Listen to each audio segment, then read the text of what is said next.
Bueno, ya está grabando. Entonces, un diagnóstico o diagnosticar significa identificar un problema en una situación. Y aquí tú puedes hacer un diagnóstico de lo que tú quieras, un diagnóstico de un vehículo. Ay, que por cierto, ayer me chocaron.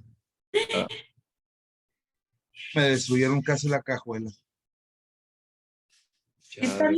No, ¿Qué le pasó? voy a ir a ver.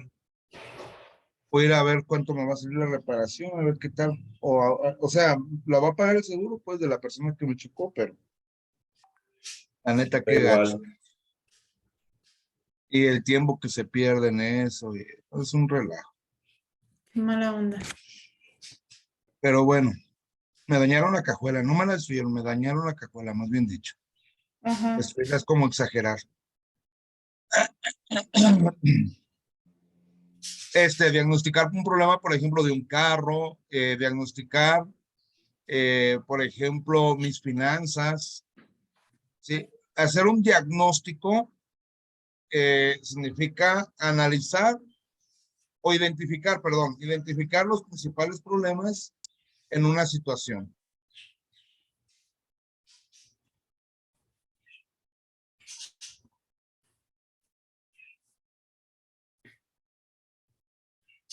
Y de hecho la palabra diagnóstico significa, gnosis significa conocimiento. Y vía significa a través de, vía significa a través de. Entonces es como ver las cosas a través del conocimiento que tengo. Yo, por ejemplo, aunque no sepa mucho de mecánica, yo puedo analizar el carro y puede ser que identifique un problema que tenga el carro respecto a mi conocimiento. ¿Sí me entienden? Sí. Entonces, es como aplicar todo tu conocimiento para identificar un problema. ¿Sale? Sí. ¿Qué pasos debemos de seguir para establecer un diagnóstico? Pues en primer lugar, formular preguntas, como decía Lupita, ¿sí? Que en este caso sería la anamnesis y la historia clínica. Pero nos vamos a enfocar en primer lugar en la causa o en el problema central. Una persona puede traer muchos problemas, pero yo me voy a enfocar en el problema central. ¿Sí? Puede ser que identifique 2 problemas o 3 que pueda arreglar en ese momento, pero tratar de no más. Hablando principalmente de la quiropraxia. Desgraciadamente, por ejemplo, en la homeopatía ahí sí tienes que poner todos los síntomas de la persona. Pero te vas aunque pongas todos los síntomas de la persona, te vas a enfocar en los síntomas más importantes. ¿Sí? Pero también, a su vez, en la causa del problema. Identificar la causa del problema. Por ejemplo, el dolor de rodilla. Si la causa es por una mala alimentación, no va a ser lo mismo que un traumatismo, ¿o sí? No. No va a ser el mismo tratamiento, no va a ser de la misma forma, ¿sí? Pero también los efectos provocados por el problema central o por la causa. Por ejemplo, si es por un traumatismo, ¿qué efectos tiene ese traumatismo? ¿Es solamente el dolor? ¿Es una pequeña dislocación de la rodilla? ¿Es una tendinitis? ¿Es una neuritis? O sea, ¿qué problema se está manifestando? ¿Qué efecto se está manifestando a raíz de la causa y del problema? Si es por ejemplo, por una mala alimentación, ¿cuánto tiempo tiene una degradación de cartílago? ¿Cuánto tiempo tiene esa degradación de cartílago por la mala alimentación o por el sobrepeso? ¿Sí? Quizá ya no necesite quiropráctica, quizá incluso necesite cirugía. Entonces, tenemos que conocerlo, todo lo que esté a nuestro alcance para poder identificar un problema y la causa y cómo solucionarlo. Por otro lado, es necesario que para poder analizar una causa o un efecto, tengamos que tener conocimiento, dijimos. Para esto tenemos que estudiar los esquemas ya establecidos que muestran las relaciones entre la causa y el efecto. Por ejemplo, ¿qué causa la diabetes? Pues ya nosotros más o menos sabemos algunas causas de la diabetes. Ese es un esquema de relaciones causa y efecto. Y podemos poner ahí, por ejemplo, la de causa que viene de los familiares. ¿Cómo se le llama? Genético. Factores heredofamiliares, ¿sí? Factores heredofamiliares o genéticos, o podemos poner, por ejemplo, la mala alimentación, el sobrepeso, ¿sí? Pero porque ya está un esquema estructurado o elaborado. Y esto solamente lo vamos a conocer mediante el estudio de la patología y de la clínica. Sin embargo, cuando estudiamos algo de patología, a veces nos podemos confundir entre una enfermedad y otra, o a veces decimos, por ejemplo, oye, la colitis ulcerativa tiene diarrea y esta persona tiene estreñimiento. Entonces, debemos de revisar perfectamente el esquema completo y podemos decir si cumple con tantas cantidades de causas o de factores, entonces sí es esta patología, si no, no. O lo contrario, hay causas que me dicen que si no están presentes en esta patología, no es esta patología. Debe de ser otra o tengo que investigar otra. Por ponerles un ejemplo, volvemos a la diabetes.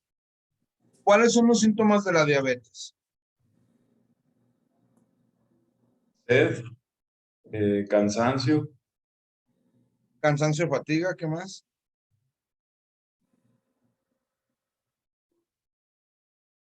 Exceso de apetito. Polifagia, mucho apetito, exceso de apetito. Necesidad de dulces. No, no, no, todo lo contrario. Más bien no Pero lo. fíjate, bueno, ahí ya dijo un detalle, ¿no? Pero ese exceso de azúcar en la sangre o azúcar elevada en la sangre, exceso de orina y exceso de sed, polifagia y polidipsia, ¿sí? Poliuria, polifagia y polidipsia. O sea, exceso de orina, poliuria, exceso de hambre, polifagia y exceso de sed, polidipsia. Pero además, glucosa aumentada en sangre. Vamos bien hasta aquí y puede estar presente en orina. ¿Qué pasa si una persona tiene diabetes y tiene necesidad de comer dulces?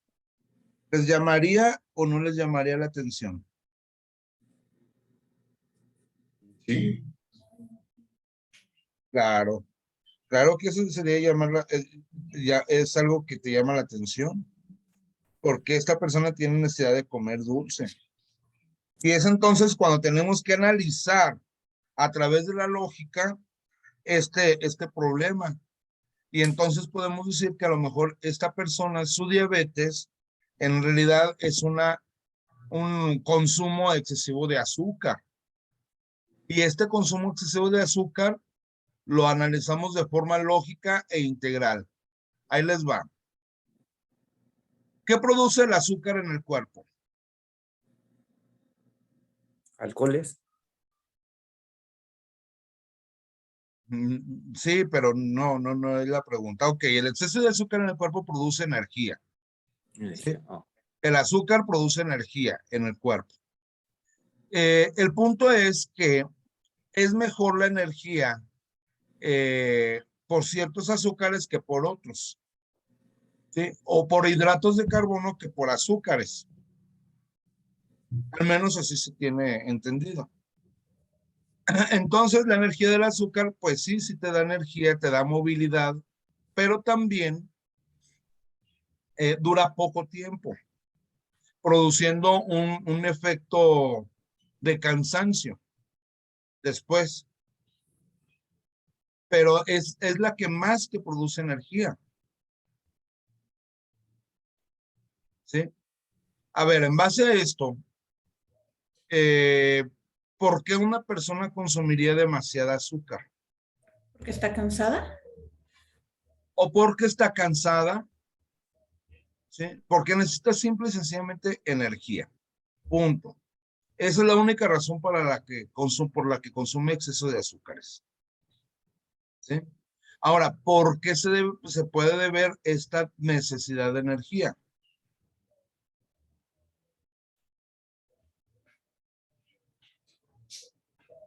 Porque no la está consumiendo o porque la célula no la puede recibir. Puede ser porque no la está aprovechando, ¿verdad? La célula no la está aceptando el azúcar. ¿Sí? Y entonces ayer estaríamos hablando de un problema de insulina. ¿Sí? Bueno, estaríamos hablando de un problema, de algún tipo de problema de insulina. ¿Qué más puede hacer que la persona necesite más energía, que necesite más movimiento?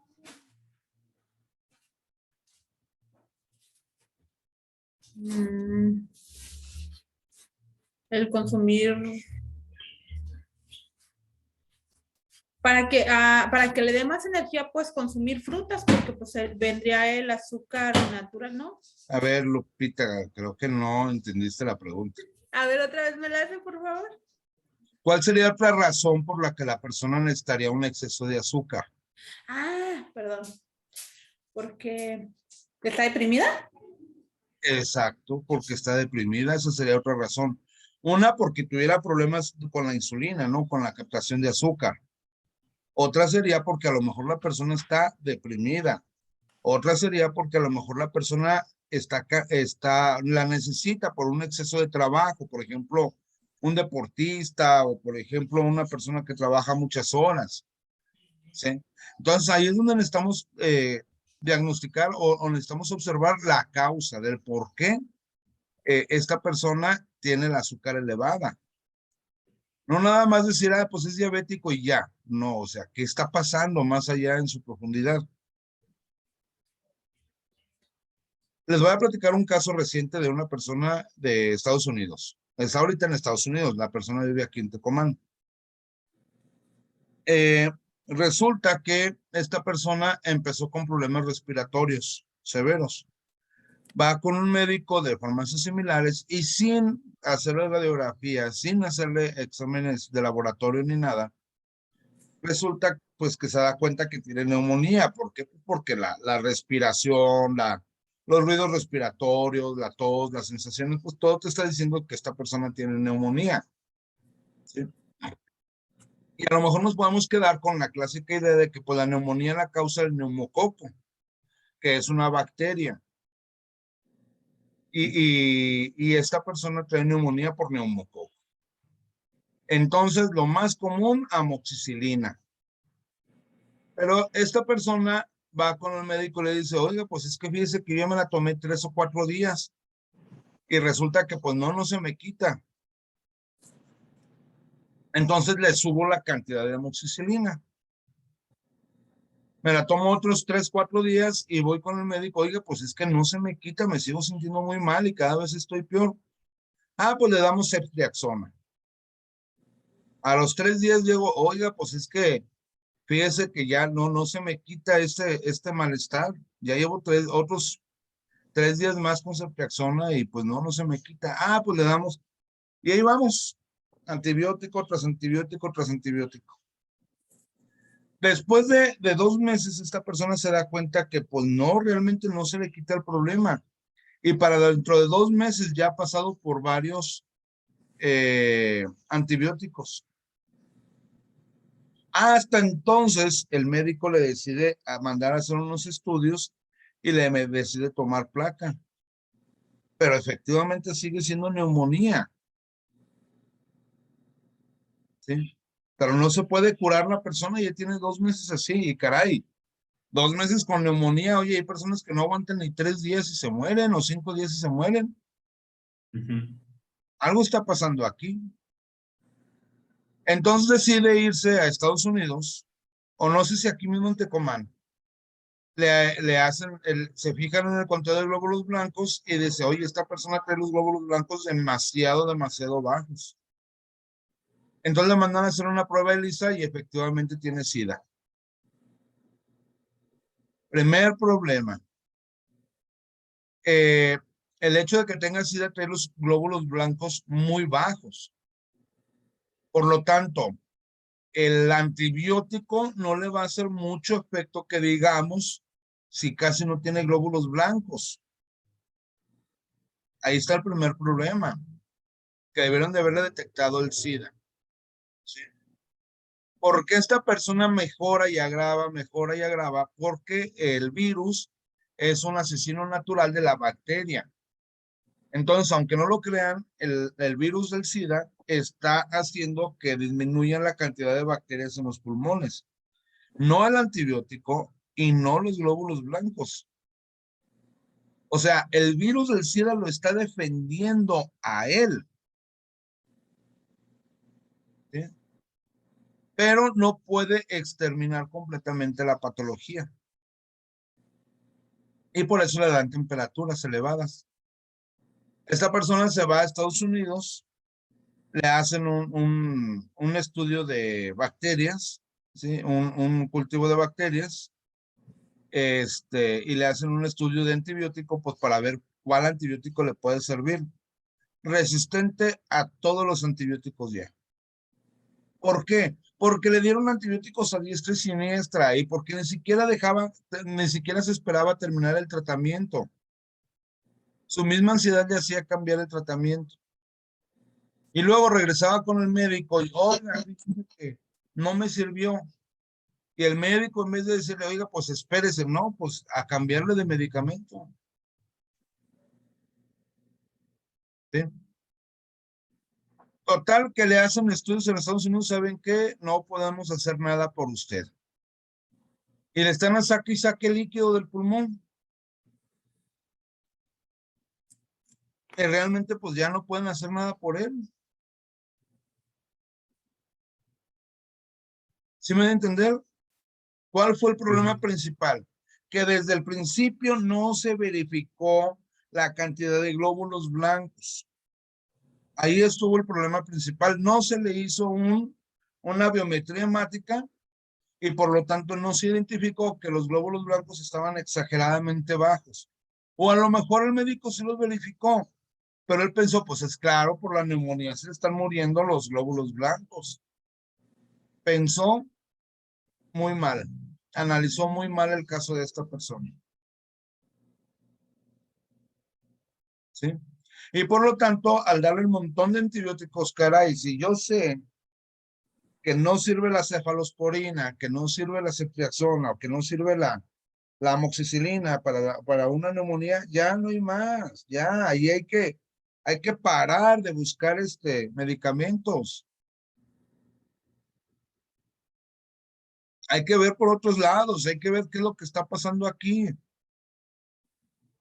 Aquí la ceftriaxona, si no le hizo la amoxicilina, la ceftriaxona tuvo que haberle hecho efecto y no le hizo efecto.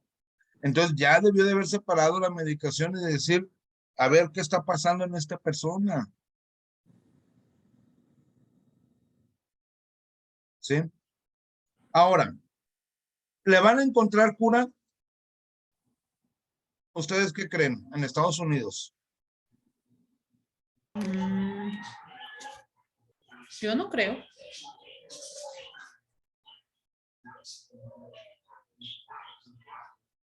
¿Qué opinan Alfonso y Carlos? No, tampoco. No, no creo que encuentre una cura. No, no sé yo. Claro que no, por supuesto que no, porque resultó, ¿cómo se le dice? Inmune, pues, a todos los antibióticos, resistente, perdón, a todos los antibióticos. Por lo tanto, ya no va a haber antibióticos, ya no hay más con esta persona, no hay más. Ya lo quieren tratar como cáncer. y le quieren dar radioterapia. ¿Sí saben lo que hace la radioterapia? No. Mata las células a través de radiación, pero también mata células blancas. Uy, Por sí, eso un poco. el sistema inmunológico se baja. Tienes SIDA, por Dios, ¿cómo se les ocurre eso? No, pues que mejor venga con usted, doctor. Pues sí, claro que se consultó conmigo, eso es obvio, por eso es el caso. ¿Sí? Y obviamente pues le dijeron que si no era con el doctor Milagros, pues no se iba a curar. De verdad, les estoy siendo muy honesto. Y sí, obviamente, pues viene conmigo para ver si yo puedo hacer algo, o si la homeopatía o la medicina que manejo puede hacer algo. ¿Sí? Dentro de la homeopatía tenemos 500 y tantos medicamentos que sirven para este tipo de neumonía típica. Y además podemos tratarle también el SIDA, de manera tal que no tiene SIDA propiamente, tiene VIH, ¿sí? Que hay una ligera diferencia entre nada más tener VIH y tener SIDA. De hecho, él tiene 8 años ya con SIDA y no tiene ninguna manifestación clínica fuerte, ¿sí? Y hay formas dentro de la homeopatía de bajar los niveles de VIH y aumentar los niveles de glóbulos blancos, a manera tal que salga prácticamente indetectable, con la advertencia de que pues no se va a curar, de que eso ya está en sus células de forma genética y pues no se va a curar. Pero hay formas de hacerlo. Y el simple hecho de tener 500 y tantos medicamentos que le pueden servir a esta persona, pues te da 500 y tantas posibilidades de poderlo curar. Algo que ya la medicina alopática ya no tiene. ¿Sí? Si a eso le aumentamos los medicamentos milagrosos, que es la homotoxicología, pues peor todavía. O más fuerte aún la posibilidad de curarse. ¿Sí? Y si ya tiene 6 meses con neumonía, ¿se me va a morir? Ya está difícil. Ya está difícil. Su cuerpo tiene muy buena energía vital. Su cuerpo tiene muy buena energía vital. Por eso ha aguantado 6 meses con neumonía y por eso el SIDA, el VIH no se ha convertido en SIDA y no está tan fuerte, tan grave. ¿Sí me voy a entender? Aquí analizamos todo el caso desde la lógica, desde cómo inició el problema, desde cómo está ahorita y hacia dónde va.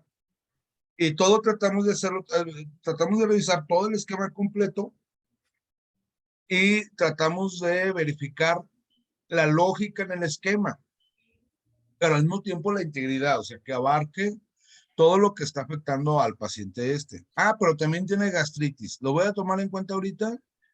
De vez en cuando come chile, le sale un poquito de agruras y acidez.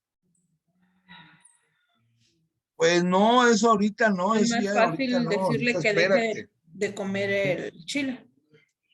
Para la homeopatía sí lo tengo que tomar en cuenta y obviamente el medicamento que le va a servir para todo es carbón vegetal, es uno de los medicamentos, ¿sí?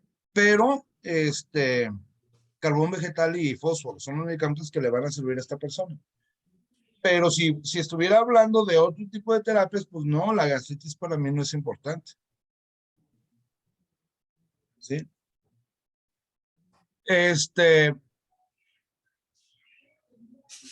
Vamos a ver, por ejemplo, el caso de una persona que viene por dolor de rodilla. Pero tú identificas que el problema lo tiene en la cadera y ves por la forma de caminar de la persona en forma de pingüinito que la cadera está muy abierta, ¿sí? Al momento de que camina en forma de pingüinito te das cuenta de que la cadera está muy abierta. Aparte tiene sobrepeso, obesidad, ¿sí? Y tiene problemas, tiene psoriasis en la piel y tiene cirrosis hepática. Eh, Tiene un abdomen altamente abultado. Aparte tiene algo de gastritis y tiene algunos diabetes, hipertiroidismo y algunos problemas en los riñones. ¿Qué vas a hacer?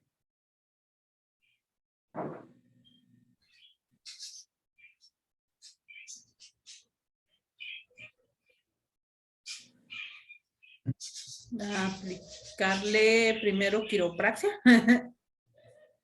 ¿Para qué la quiropraxia, Lupita? para acomodarle la cadera. Acomodarle la cadera. Exacto. Tú no te vas a meter en todo lo demás porque tú eres quiropráctico.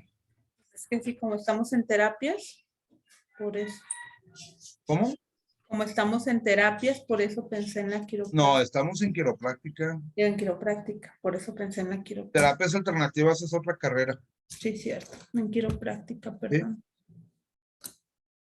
A lo mejor aquí, por ejemplo, Alfonso, Carlos puede decir, pues yo le doy unas hierbitas, Carlos le puede decir, yo le pongo acupuntura, Lupita, pues yo le doy homeopatía, pero llegó a ti por el dolor de rodilla, mucho ojo. Pero te das cuenta que el dolor de rodilla está ocasionado por el problema de la cadera. Por lo tanto, aunque le vas a quitar la rodilla, le vas a tratar primero el problema de la cadera. ¿Sí me doy a entender? Y ahorita tú, a ti no te toca meterte ni en la psoriasis, ni en la... No, nada de eso. ¿Sí?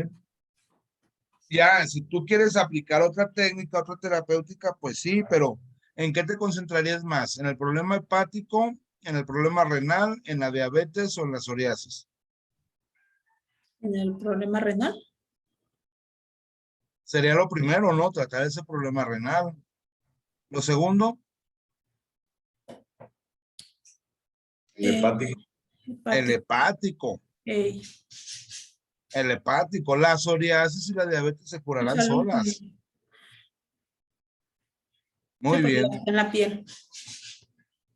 Entonces, el diagnóstico es un procedimiento, en primer lugar, debe de ser ordenado. En segundo lugar, sistémico. Debe de tener un sistema. ¿Sí? Y en tercer lugar, con una base para poder conocer y establecer de una manera clara una circunstancia a partir de observaciones y datos concretos, de manera tal que me lleven a localizar cuáles son los principales problemas de la persona o el principal problema, el problema central, cuáles son las causas de ese problema central y cuáles son los efectos provocados por ese problema central. ¿Sí? Sí me doy a entender en base a un esquema ya estructurado.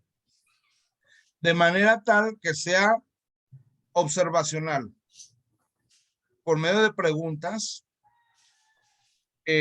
completo, con lógica e integridad, tanto del paciente como de uno.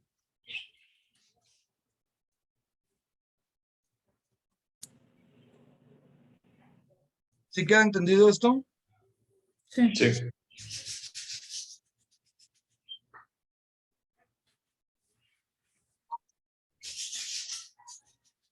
Bueno, ¿Cómo amaneciste, hijo? bien, todo bien, mamá. Estoy dando clases, dime. Bueno, está bien, nomás eso. Sale, bye.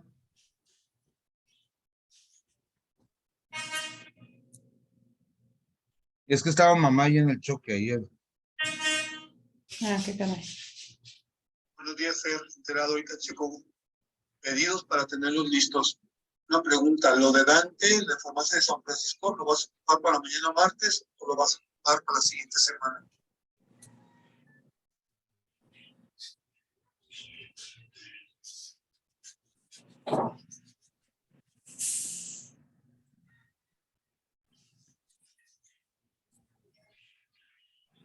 Bien.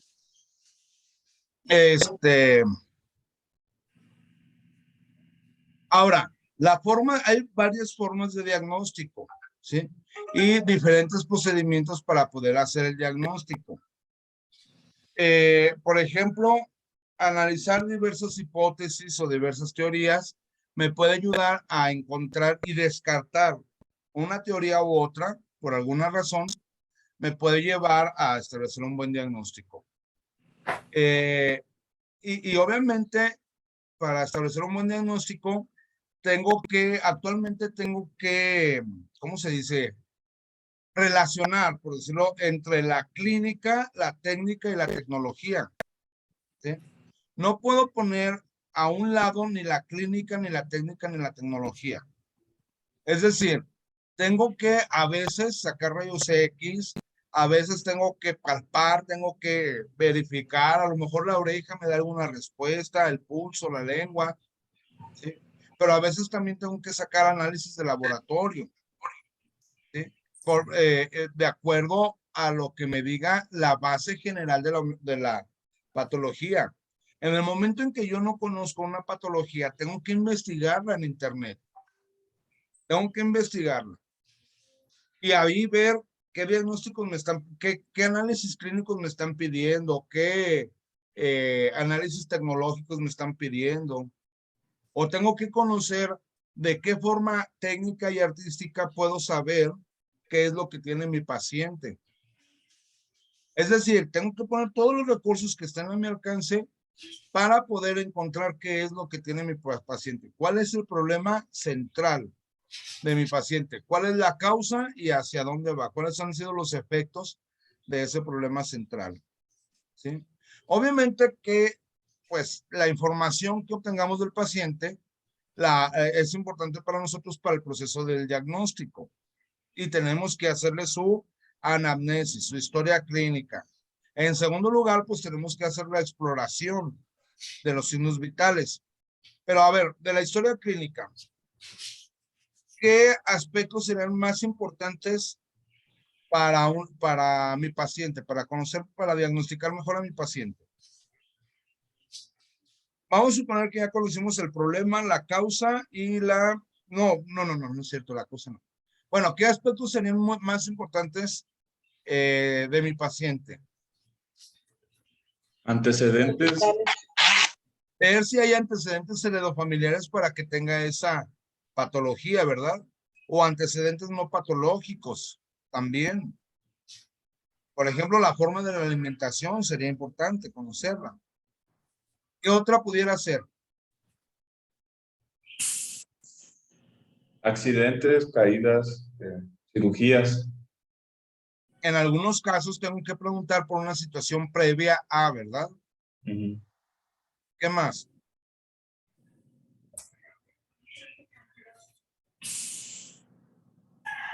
De la historia clínica, ¿eh?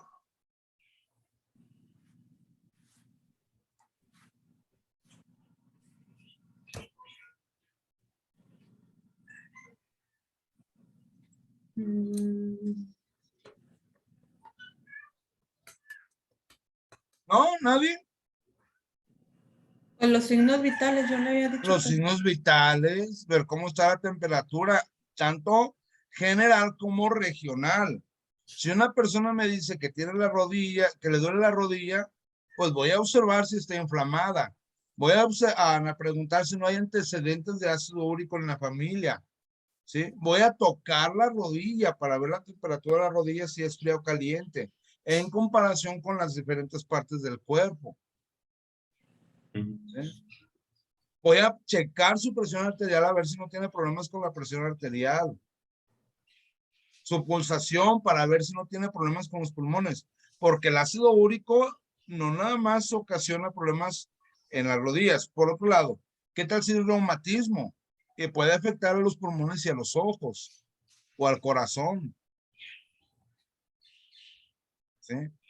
Después de eso le mando a hacer unos análisis para ver si tiene el ácido úrico elevado. Y le mando a hacer una radiografía para ver qué tanto daño tiene. ¿Cuál es su cantidad de artrosis? Para ver si me voy a animar o no a manipularle. ¿Qué hubo? Sí. ¿Se fijan? También tengo que preguntar si comió o no comió. Si está embarazada o no está embarazada. Imagínense que llegue Carlos a consulta y que resulta que estaba embarazado. Pues no, ¿verdad? Obviamente que no lo voy a sobar. ¿Eh? Buenas preguntas nos van a ayudar a encontrar un buen diagnóstico. Y antes de las preguntas, para poder lograr las preguntas, bueno, de hecho las preguntas, la anamnesis, la historia clínica, tienes ya el 50 al 75% de tu diagnóstico. Solo con el interrogatorio. Ya desde ahí tienes del 50 al 75% de tu diagnóstico. Preguntar qué, dónde, cómo, cuándo, por qué, cuándo agrava, cuándo mejora. Si hay antecedentes heredofamiliares, si hay antecedentes patológicos, antecedentes no patológicos. ¿Cómo están los signos vitales? Si comió o no comió, si está embarazada o no está embarazada. Ya desde allí ya tienes parte de tu diagnóstico. Lo demás va a ser observacional. Pero para hacer una buena análisis y una buena observación también, el paciente te tiene que tener confianza. Si tú tiene que haber la confianza entre tu paciente y tú. Por ejemplo, al rato me va a hablar una persona, quedó de hablarme al rato, para ver si le puedo ayudar. Porque le detectaron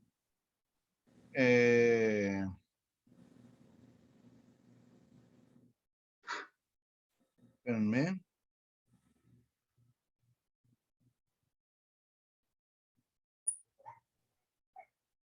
Ay, ¿dónde está?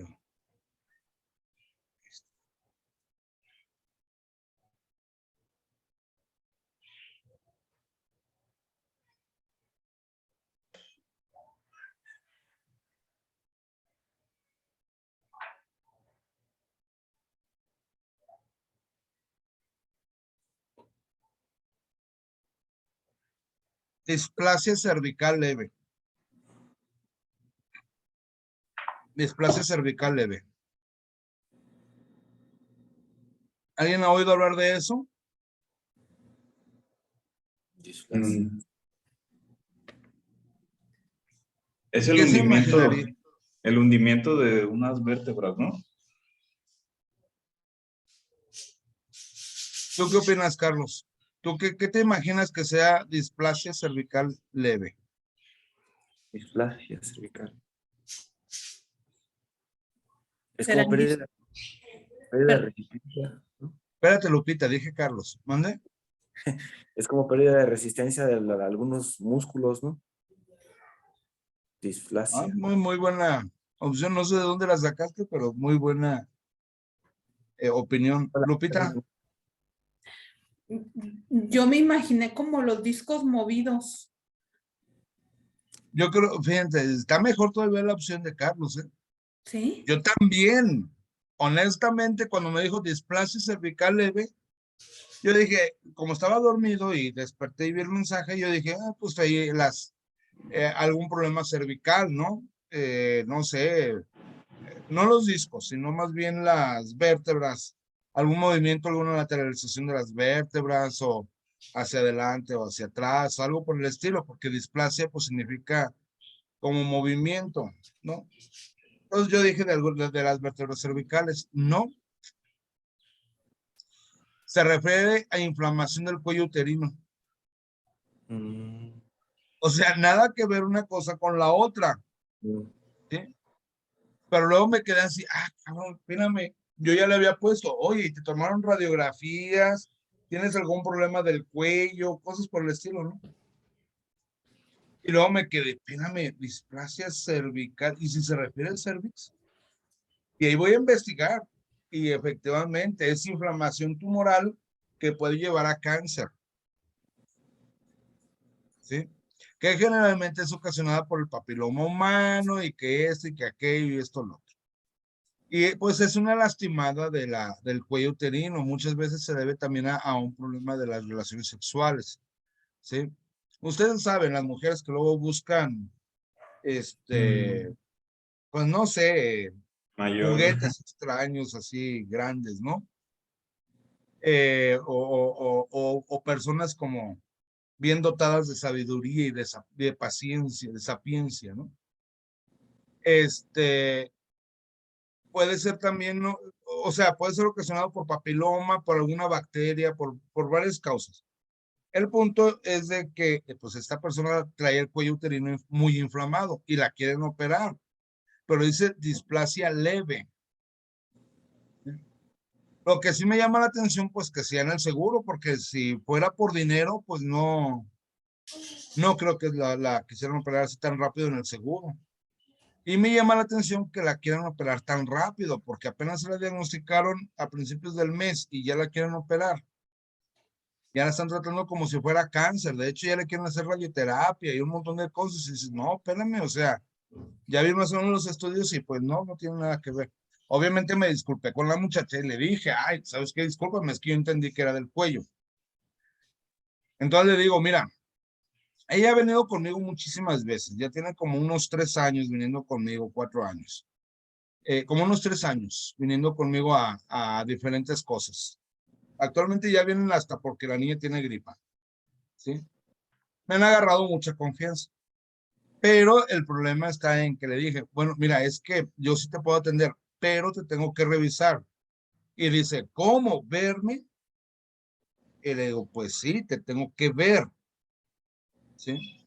Porque ella dice que sí tiene papiloma, pero que no tiene papiloma, pero que sí tiene, que porque los médicos le dijeron que probablemente tenía. Entonces, pues, ¿cómo no vas a ver si tienes verrugas o no tienes verrugas? Entonces, ¿qué le dijeron? Pues que tenía unos granitos y le tengo que revisar esos granitos y que esos probablemente sean verrugas. Por otro lado, si tuviera verrugas, si tuviera papiloma, ¿qué tipo de verrugas? ¿Condilomatosas, planas, de hongo, de coliflor?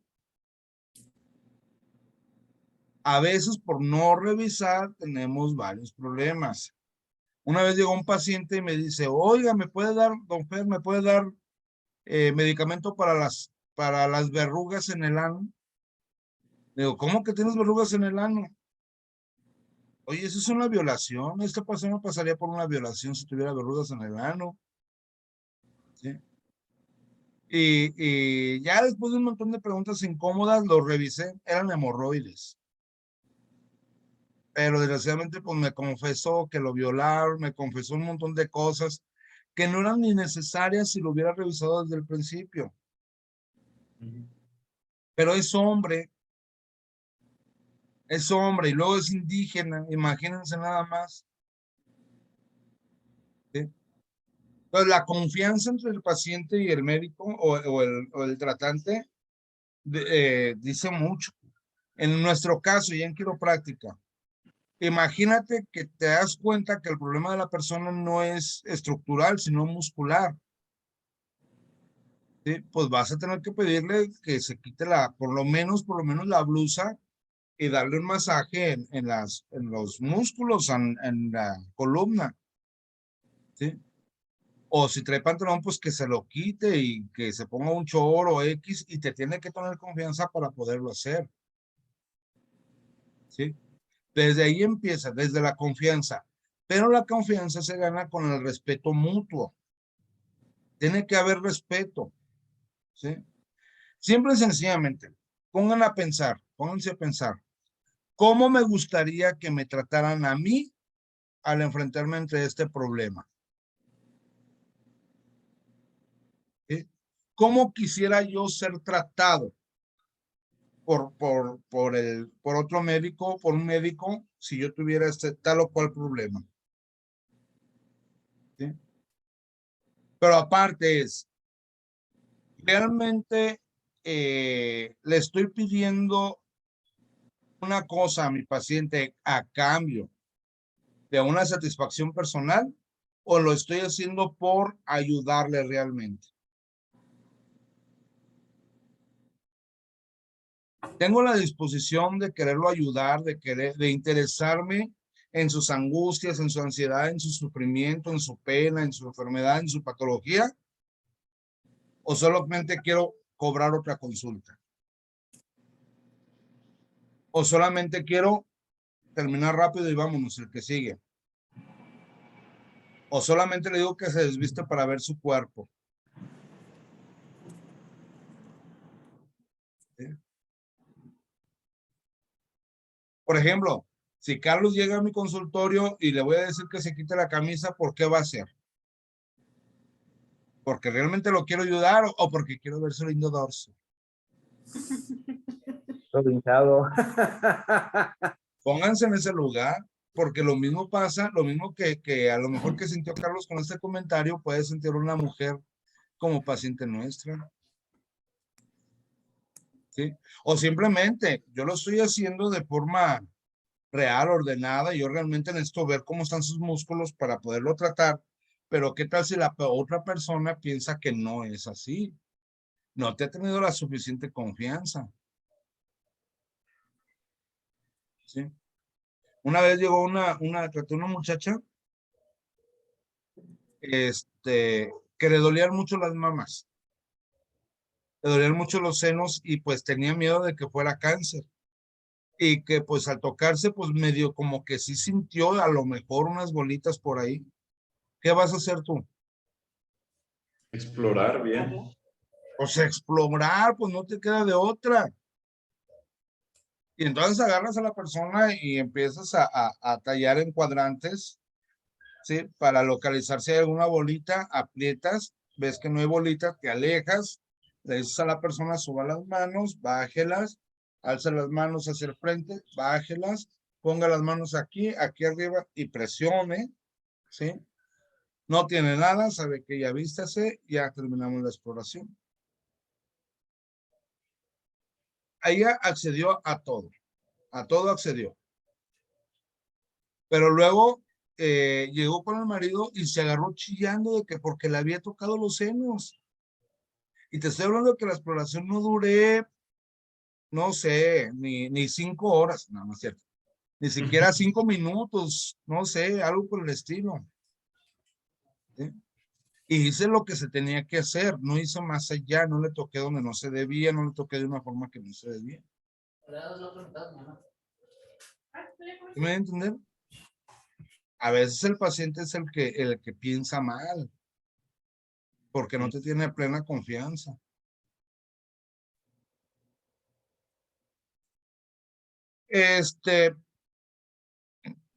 Y otro punto importante es que el paciente se exprese de forma libre, totalmente libre, que no lo prejuzgues, que no lo vean mal, que sea libre totalmente en sus respuestas. Esa parte es muy, muy importante, no suponer, ¿sí? Por poner un ejemplo, preguntas cerradas. Las preguntas cerradas están prohibidas en el interrogatorio, ¿sí? No puedes preguntar, ¿le duele la cabeza, verdad que sí? Porque entonces el paciente va a responder que sí, simple y sencillamente. La pregunta, por ejemplo, si el paciente dice que viene por lumbalgia, pues tú lo vas a hacer varias preguntas, lo vas a interrogar y le vas a revisar, pero no le vas a preguntar, por ejemplo, se infla del abdomen, ¿verdad? No le vas a preguntar así, le preguntas, a nivel abdominal, ¿tiene algún problema? ¿Tiene alguna incomodidad, algún síntoma? ¿Sí? A nivel urinario, ¿tiene algún problema o algún síntoma? ¿Cuándo es cuando le da el dolor de espalda? Porque si tú le preguntas, ¿te duele parado? No, sería la pregunta más bien. ¿Cuándo es cuando le da más fuerte su dolor de espalda? Si no te sabe contestar, entonces ya le dices parado, sentado, caminando, acostado, cómo agrava o cómo mejora. Le abres la mente al paciente, pero sin encuadrarlo, sin encasillar al paciente. Entonces, ¿por qué no es buena la pregunta cerrada? Porque te va a querer contestar rápido y te va a decir que sí, ¿verdad? Así es. Y acuérdense que la correcta captación de los síntomas nos ayuda, nos orienta o nos permite descartar patologías o aprobar ciertas patologías. Porque eso también es importante. No siempre es bueno dejarnos guiar. Si tú te dejas guiar por la primera impresión, tú estás prejuzgando. Y eso no es bueno.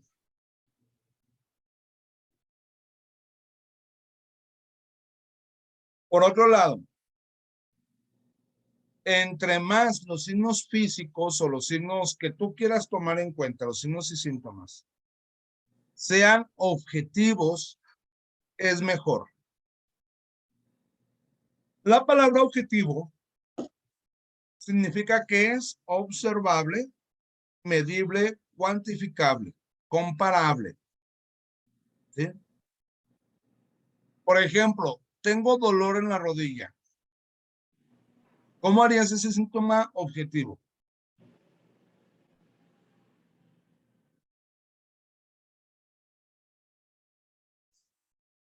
¿El dolor es objetivo o subjetivo? ¿Objetivo? No, el dolor es subjetivo. ¿Cómo ves el dolor? ¿O cómo lo ves? ¿Cómo lo puedes ver el dolor? Porque el dolor está o no está y no puede decir, ¿usted cree que tiene dolor? No, tiene dolor. Sí tiene. La persona tiene dolor, pero el objetivo debes de ser tú. Ok. No, no. El dolor no es objetivo. ¿Sí? ¿Cómo lo haces objetivo? Pues preguntando. Preguntándole qué. ¿Cómo es su dolor y en qué lugar está el dolor? Sí, sigue siendo subjetivo. El lugar ya es un poquito más subjetivo. ¿Sí? Porque se puede ver el lugar. Pero cómo es el dolor no lo puedes ver.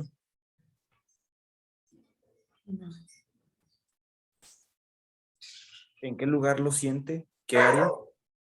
Pues sí, eso ya lo dijo Lupita, el lugar. ¿Qué más? El lugar te dice mucho porque el lugar se va a referir a tejidos que están en esa zona. No se diga en el abdomen, súper importante. ¿Qué más?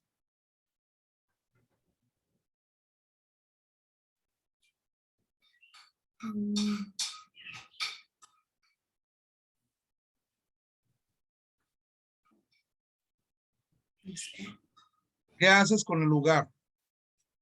Cuando te dice el lugar, por ejemplo, me duele la rodilla derecha, izquierda del lado externo. Pues preguntarle como si le duele al estar parado, sentado, acostado.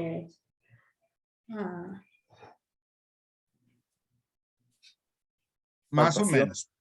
Pero entre más objetivo sea mejor. Mande, Carlos. Palpación, tocar. Palpamos, primero tocamos para ver si hay edema, si no hay edema, si hay tejido duro, tejido blando, si no hay un tumorcito, si no hay una dislocación. Entonces, primero vamos a palpar. ¿Sí? Pero antes de palpar, ¿qué tenemos que hacer? Observar la zona. Observarla, si está roja, si está blanca, si está hinchada, si está morada, si tiene alguna vena por ahí, si se siente se nota algún nervio saltón. X. ¿Qué es lo que estás observando ahí? Después de observar, empiezas a palpar. Y luego de palpar, empiezas a movilizar o inmovilizar para ver qué está sucediendo. Empiezas a auscultar. Sí, no es que no es auscultación, es palpación, así tal cual. Pero, por ejemplo, mueves, por ejemplo, en el abdomen percutes, ¿sí? O puede ser que te toque auscultación, escuchar, por ejemplo, los ruidos pulmonares, escuchar el corazón, escuchar los ruidos abdominales, para saber qué es lo que tiene la persona. ¿Sí? ¿Qué más? Pues tomar radiografías también, porque en la radiografía se puede ver si el problema es óseo o no, o osteoarticular. ¿Sí? O puedes tomar análisis laboratoriales, por ejemplo, proteína C reactiva, para ver su nivel de inflamación que tiene. Factor reumatoideo para descartar reumatismo articular. O artritis reumatoide o artritis reumática. ¿Sí? Pero también le puedes preguntar al paciente, del 1 al 10, ¿cuánto es su dolor en esta zona? Y entonces todo eso hace un síntoma subjetivo que se vuelva objetivo. Y que allá haya una parte medible, cuantificable, observable.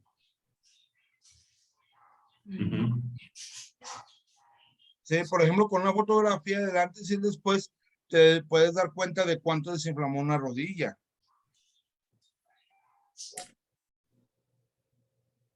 Con la radiografía te puedes dar cuenta si acomodaste ya la articulación o no. Con una proteína C reactiva te das cuenta si disminuyó o no disminuyó su inflamación.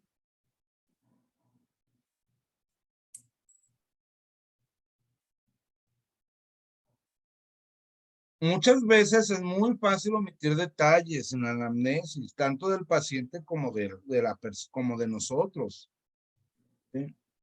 Por eso es muy importante la descripción minuciosa de cada signo que encontramos, tanto para el paciente como para uno, para que sea lo más objetivo posible.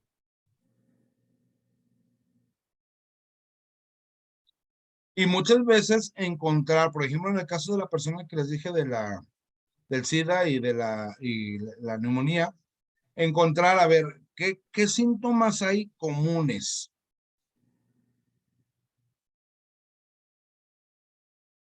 Sí, de todos estos síntomas que me está diciendo el paciente o que estoy observando, ¿qué hay en común en uno con otro?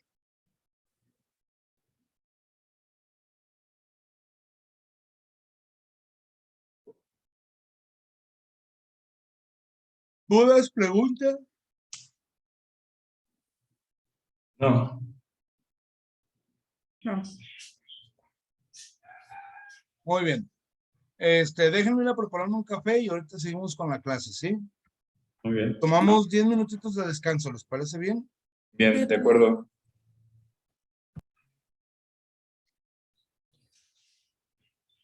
Muchas gracias, Alfonso.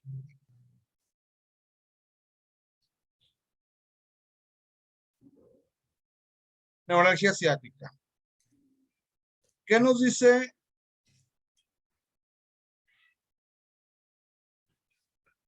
el internet al respecto? ¿Sí? Vamos a ver esta página, por ejemplo, Medline Plus o Mayo Clinic son síntomas muy aceptables por la comunidad científica, ¿sí? Vamos a ver esta, Medline Plus.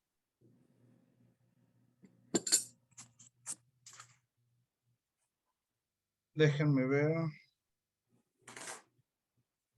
Dice, se refiere a dolor, debilidad, adormecimiento y hormigueo en la pierna.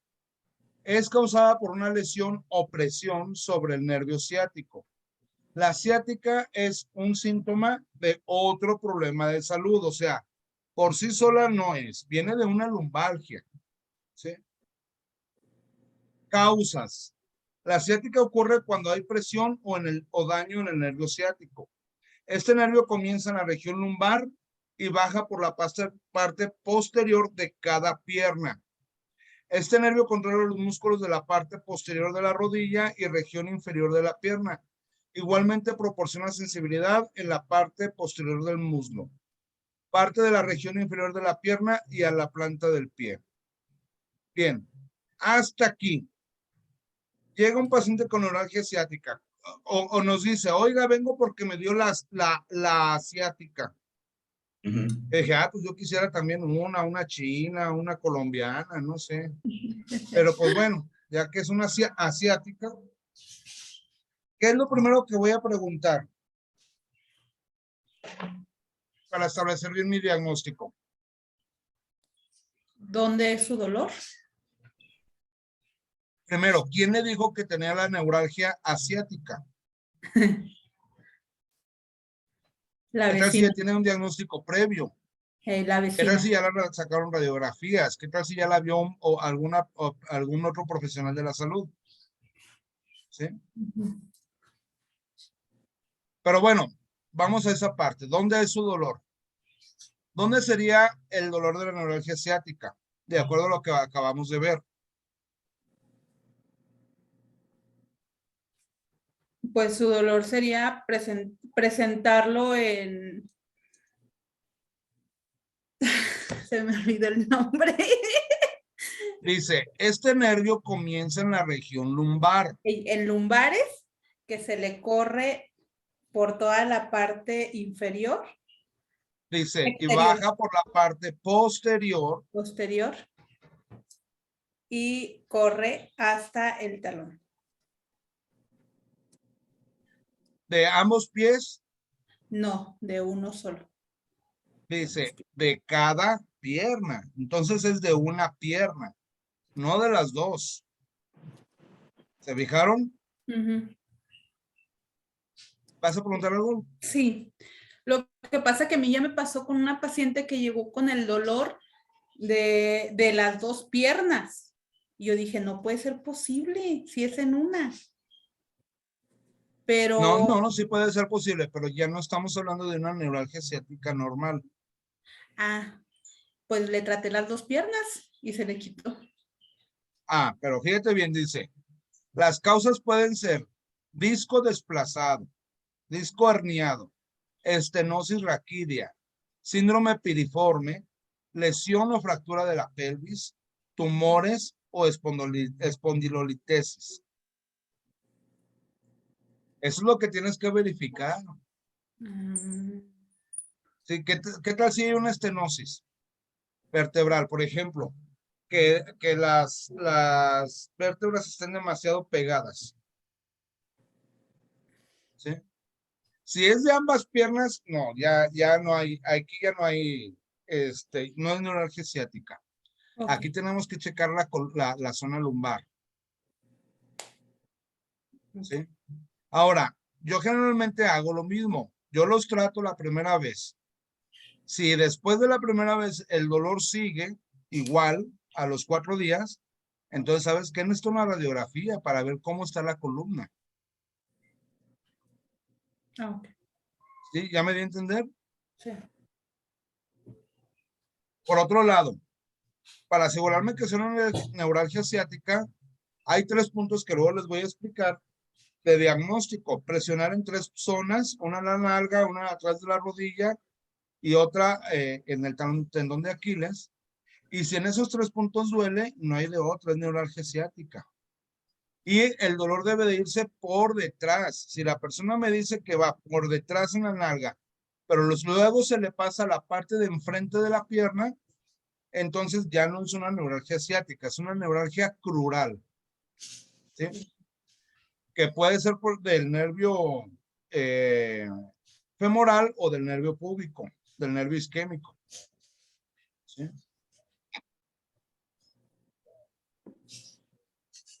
Entonces, habría que ordenar la información que adquirimos de nuestro paciente, jerarquizar los signos y síntomas de acuerdo a su insensibilidad, a su zona específica, a su valor predictivo, ¿sí?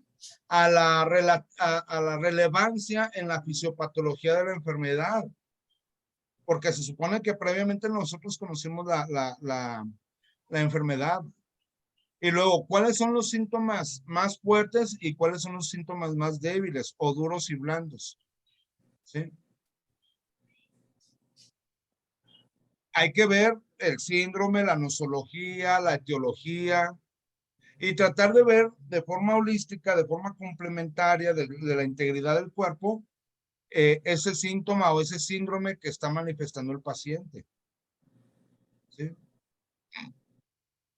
Luego tenemos que hacer un diagnóstico por comparación.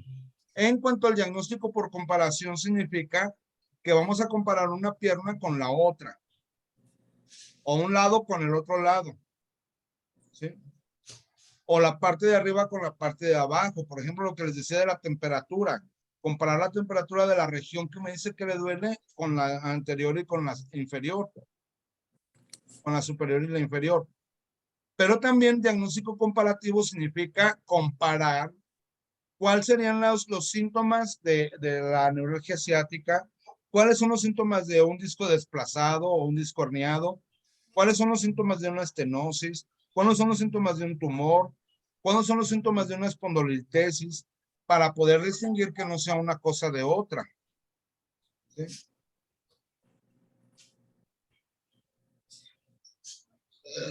Poder decir por qué sí o por qué no es tal o cual patología. Pero también aquí influye la intuición. Si yo veo que la persona no me sale de señalar bien su dolor, me tengo que ir, a ver, señáleme su problema con un dedo. Sí, para saber si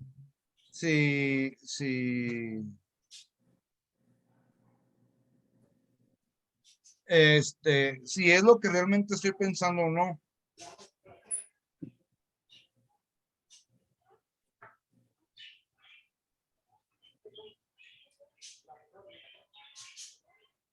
¿Ya me voy a entender?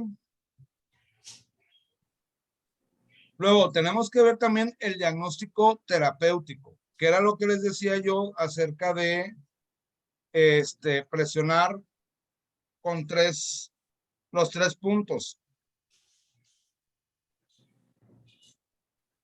Y luego, ¿cuál sería el diagnóstico causal? ¿Qué causó esa neuralgia ciática? Aquí podemos preguntar sobre si tuvo algún traumatismo, si se agachó y se levantó con el dolor. Podemos ver desde cuándo tiene ese problema, si ya le han tratado otras personas o no, para ver si le hicieron estudios o no. Y si no le hicieron estudios, a lo mejor va a ser necesario mandarle a hacer estudios.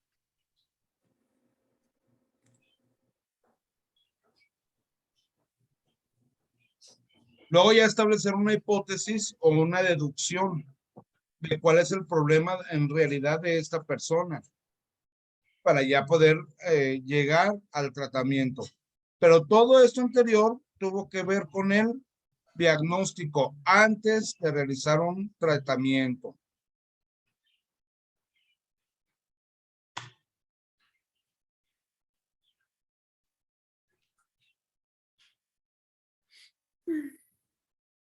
¿Qué opinan?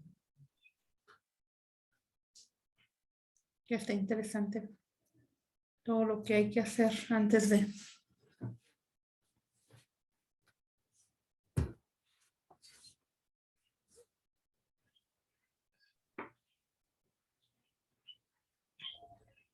Bueno, tenemos que volver a practicar lo de la historia clínica, tenemos que volver a practicar lo de los signos vitales. Ya eso ya lo vimos, ¿cierto o no es cierto? ¿Sí? Ya lo Sí, vi. sí. Bien. Pero también ahora vamos a aprender sobre diversas técnicas de diagnóstico. Entre ellas vamos a ver, entre las técnicas de diagnóstico, vamos a ver el diagnóstico clínico o los paraclínicos, ¿sí? Los laboratoriales que se les llama. Vamos a aprender a interpretar radiografías y vamos a aprender a interpretar zonas corporales. Vamos a ver un diagnóstico por medio del péndulo o por medio de la radiónica. Ya les explicaré el por qué y hasta dónde, ¿sí? Y vamos a ver diagnóstico por medio de la cara, lo que es el mianciano. La oreja que ya. ¿Dónde? Y la oreja que ya la vimos, pero da mucha información. Sí, ya todos los diagnósticos los vamos a juntar en cuarto. En cuarto ya tenemos que ver pacientes y vamos a ver todos los tipos de diagnóstico, ya juntos.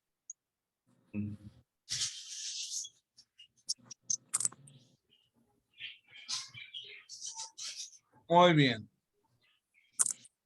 Empecemos con lo más fácil.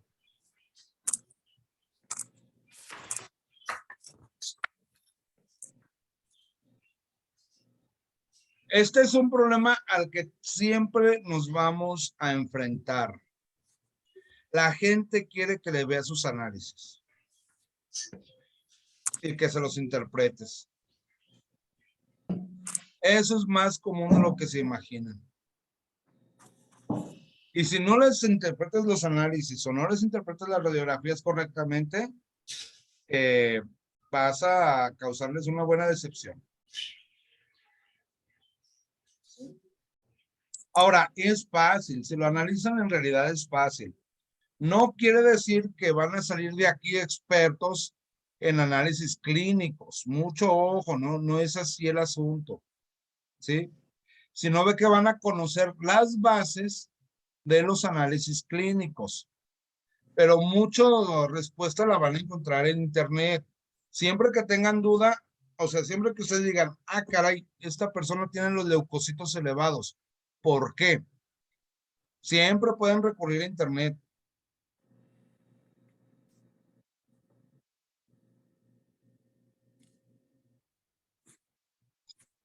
Y en realidad, la interpretación de los pruebas de laboratorio se va a basar en eso, en comparar los valores obtenidos de una muestra, ¿sí?, a los que se consideran como normales. ¿Qué significará la palabra normal? Algo que generalmente todos tenemos, Que la mayoría, ¿no? la mayoría tenemos. Entonces, si una normativa, una normatividad es una regla en donde está presente el común denominador o el común acuerdo.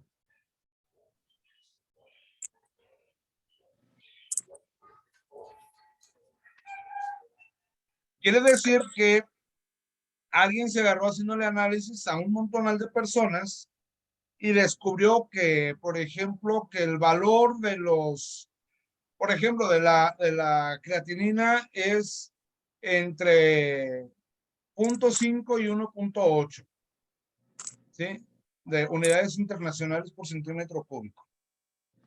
Ah, pues a eso se le llamó la regla, el valor predeterminado, la normatividad, la normal. A eso se le llamó el valor normal, ¿sí? Fuera de este valor ya se considera anormal, o sea que no es común. No con esto quiere decir que sea patológico, pero vamos a suponer una persona que tiene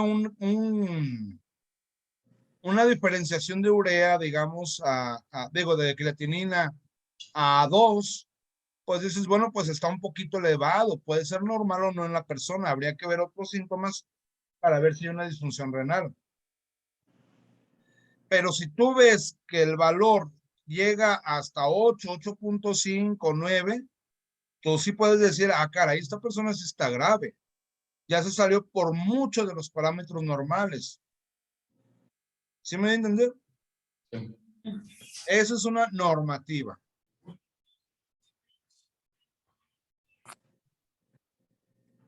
Una medida estándar que me ayuda a tener valores que están fuera de la normatividad, fuera de lo estándar, ¿sí?, para la población normal y para la vida cotidiana.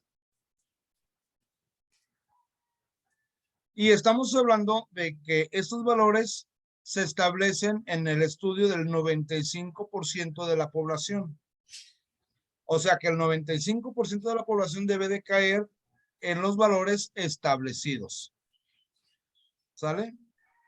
Si la persona está fuera de estos valores, entonces es probable que tenga una condición patológica.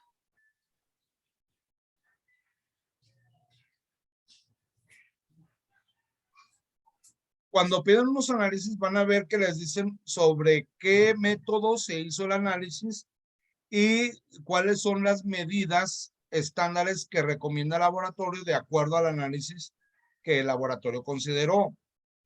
Esa parte es muy importante, la variedad de métodos, de equipos, de unidades con las que trabajan diversos laboratorios, ¿sí? Por eso tenemos que conocer los valores normales de los exámenes que manejan laboratorios en X o específico. Entonces, aquí puede ser que ustedes digan, oiga, maestro, usted dijo que estos eran los valores, pero aquí en el análisis dice que son estos. Ah, pues es que depende de varios factores, ¿sí?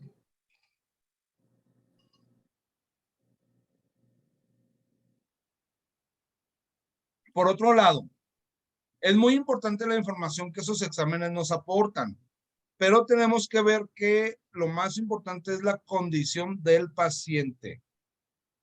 No debe de ser más importante el análisis que la condición del paciente. La condición del paciente es mucho más importante que los análisis. Los análisis son una ayuda para un complemento de una técnica para para el diagnóstico, ¿sí? Lo más importante siempre va a ser la anamnesis, la semiología, etcétera, ¿sí? Y aquí depende de la patología. Va a haber veces en que va a ser más importante la radiografía o la tomografía axial computarizada o la ecografía o el electrocardiograma que los mismos análisis.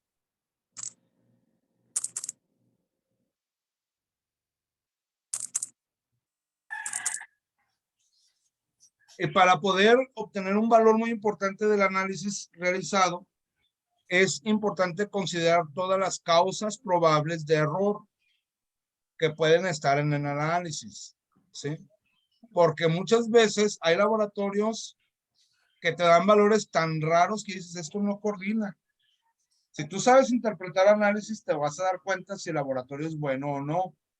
O si lo que está expresando el laboratorio no corresponde a la patología del paciente, puede ser que haya un error en el laboratorio. Siempre va a ser más importante el paciente.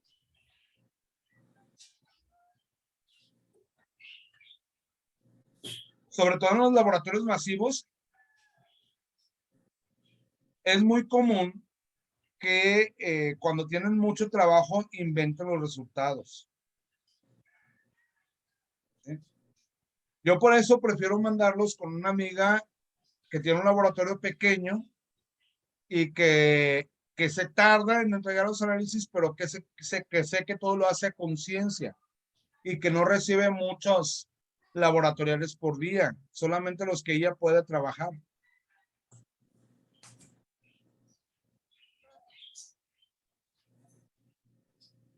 ¿Sí me debe entender hasta aquí o no? Sí, Muy bien. Vamos a empezar con la biometría hemática, que es la más común y la más importante.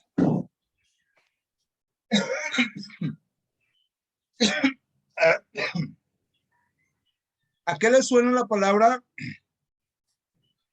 biometría hemática? Son tres palabras, biometría hemática. ¿A qué le suenan esas tres palabras? Hemáticas de sangre, metría es como de medición. Bio puede ser de 2 o de vida. Y Vida. Entonces, digo, no te digo a ti mi vida, simplemente digo que es vida. Vida es, se refiere a las medidas que debería de tener la sangre, a la métrica que debe tener la sangre, que sea correcta para la vida. ¿Sí? Por eso se llama biometría hemática.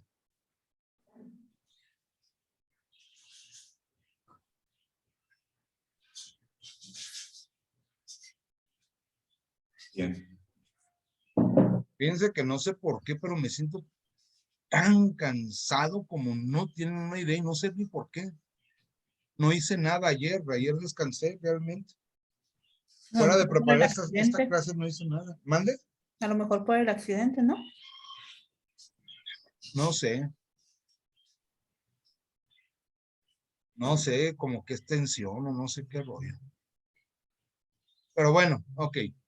La sangre circula en promedio entre 7 y 5 litros en promedio. ¿Sí? En realidad es el 55 al 60% de la sangre es plasma. ¿Sí? Y a su vez, el 90% del plasma es agua. Y el otro 10%, pues de otros elementos como vitaminas, minerales, carbohidratos, hormonas, etcétera, etcétera, etcétera. ¿Ok? A ver, vamos a ver. ¿Alguien que me diga cuánto pesa? Yo no. Sí, ya sé que tú no, Lupita, tú te quemas que la 95. verdad. ¿Cuánto? 95 kilos. A ver, 95 kilos. ¿Cuánto es el 55% de 95 kilos? 90 son 45 entre 5. 45, 46, 47. ¿Como 48? 47.5. 49.5, 49 litros, ¿sí? Entonces, de esos, perdón.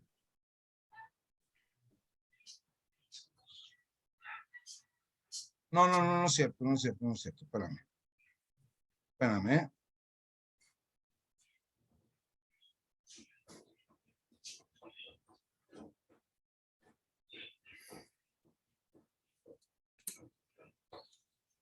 Espérame, 95 kilos. Quiere decir que tú tienes un promedio de 6 litros de sangre, ¿sí? En promedio, o 5 litros y medio, 5 a 6, ponle 6. Entonces, de esos 6 litros de sangre, tú tienes un promedio de 3.3 litros de agua, ¿sí? Aproximadamente. De toda la sangre, de esos 6 litros de sangre que tú tienes, 3.3 litros son agua. Digo, son plasma. Y de esos 3.3 litros, por lo menos 2 litros 90 son agua. ¿Sí, Alfonso? De la sangre en total. Si quieres saber el total del agua en tu cuerpo, entonces dividimos ahora sí tu peso, pero lo multiplicamos por 0.70, por 0.7. Quiere decir que por lo menos 63 litros de tu cuerpo es agua. Y de esos 63 litros de tu cuerpo que es agua, por lo menos 2.9 litros están en tu sangre. Está el agua en tu sangre corriendo por todo el cuerpo. ¿Sí queda entendida esa parte? Sí. Bien. La sangre tiene color rojo. ¿Por qué tiene color rojo? Bueno, primero, dentro de las células de la sangre, las células sanguíneas, se encuentran los glóbulos rojos, los glóbulos blancos y las plaquetas. En particular, los glóbulos rojos son los que tienen el mayor número, ¿sí? Y el color rojo se debe a la hemoglobina. ¿Por qué? Porque la hemoglobina sirve para transportar oxígeno, pero sirve para transportar hierro también. ¿Qué pasa cuando un hierro se oxida? Cuando un fierro se llena de oxígeno. ¿De qué color es el fierro normalmente? Como café, naranja. Naranjoso. ¿El fierro? ¿Sí, no? No, el fierro es azul. Azul grisáceo o azul moradito. ¿Sí? O gris moradito. Es el color del fierro, como grisáceo. ¿Sí? Pero cuando entra en contacto con el oxígeno se vuelve rojo. ¿Sí? De hecho, de ahí viene la palabra rojo óxido. Entonces, ese contacto del oxígeno con el fierro es lo que le da el color rojo a la hemoglobina. Y la cantidad de hemoglobina que hay en los glóbulos rojos es lo que les da el color rojo. La hemoglobina, los glóbulos rojos por sí mismos son transparentes. No tienen color. Les da el color la hemoglobina por el contacto del oxígeno con el hierro. ¿Vamos bien hasta aquí? Y como es la que más células tiene la sangre, pues entonces la sangre es de color rojo.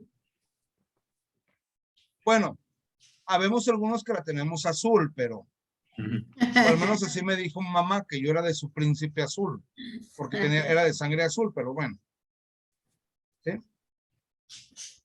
Entonces la hemoglobina es la que le proporciona el color rojo, principalmente por el oxígeno y el hierro que contiene.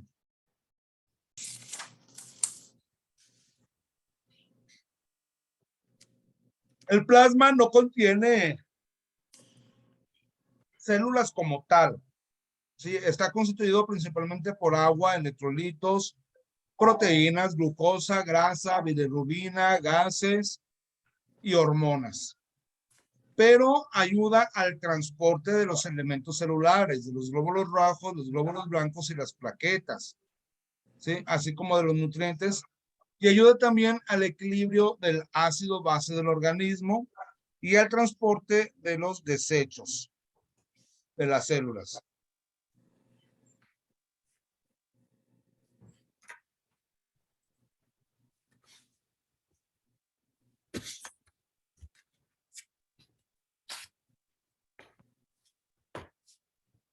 Estas son las células, los glóbulos rojos, también llamados hematíes.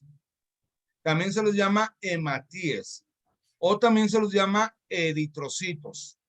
Entonces, si en el análisis viene hematíes o viene glóbulos rojos o viene eritrocitos, eritro significa rojo, cito significa célula, ¿sí?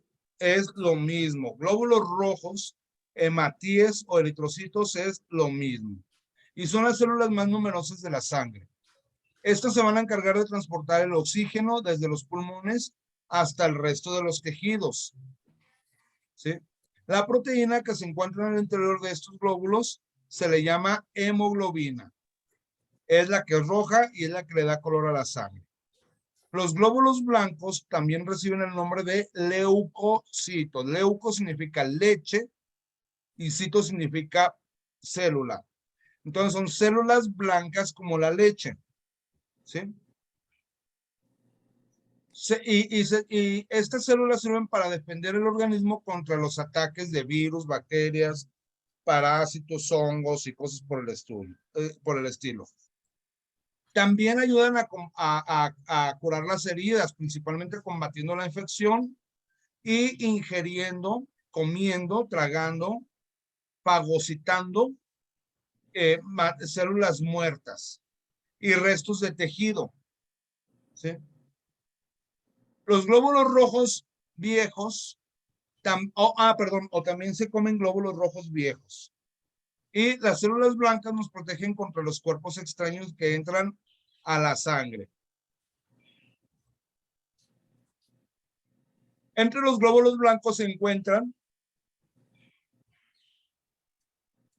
los linfocitos, los monocitos, los eosinófilos, los basófilos y los neutrófilos. Y la otra célula que se ve como aglutinada ahí se le llama trombocitos o plaquetas, es lo mismo. Trombocitos o plaquetas es lo mismo. Y son fragmentos celulares que van a proteger la pared de los vasos sanguíneos. Forman principalmente un tapón plaquetario para que se salga la sangre del cuerpo y también para ayudar en la cicatrización de las heridas. Y por último tenemos el plasma, que es la parte líquida, que es muy rica, es la parte líquida de la sangre. Ahí encontramos, por ejemplo, proteínas como la albúmina, los factores de coagulación, las inmunoglobulinas, etcétera, etcétera. El plasma le da fluidez a la sangre. Luego tenemos también, vamos a analizar cada una de ellas, las plaquetas, los trombocitos. Las plaquetas se van a encontrar de 200,000 a 400,000 unidades internacionales por centímetro cúbico, ¿sí? Las plaquetas combinadas con la tromboplastina es lo que va a dar la coagulación. ¿Cuántas plaquetas se encuentran en la sangre? 200,000. 400,000 unidades por centímetro cúbico.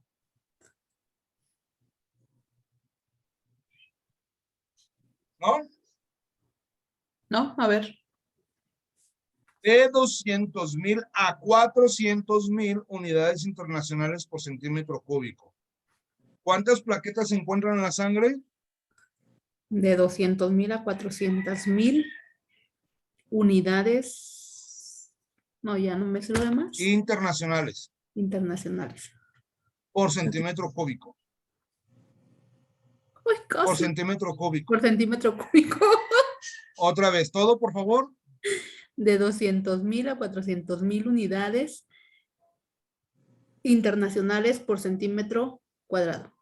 Cúbico. Cúbico. A ver, Alfonso, ¿cuántas plaquetas se encuentran en la sangre? De 200,000 a 400,000 unidades internacionales por centímetro cúbico. Carlos. De 200,000 a 400,000 unidades internacionales por centímetro cúbico.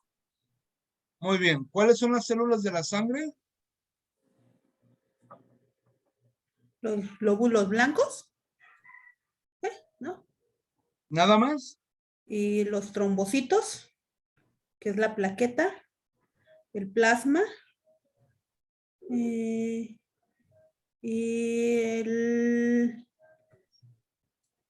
la hemoglobina. A ver, Alfonso, ¿cuáles son las células de la sangre? Glóbulos blancos y el eritrocito. Las plaquetas y esos no son células. Sí, las plaquetas son células. Ok, entonces plaquetas. Esos tres A grupos. ver, Carlos, ¿cuáles son las células de la sangre? Glóbulos rojos y plaquetas. Así es. Glóbulos blancos, glóbulos rojos y plaquetas son las células de la sangre. ¿Sí? El plasma no es célula. Es un líquido.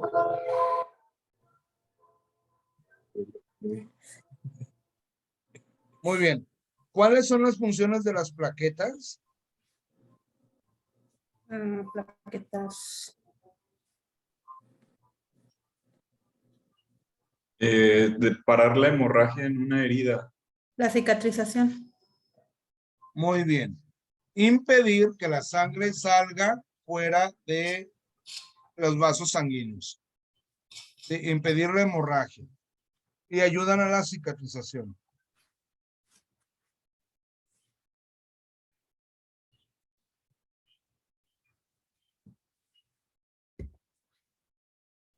Espérame tantito, ¿sí?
Es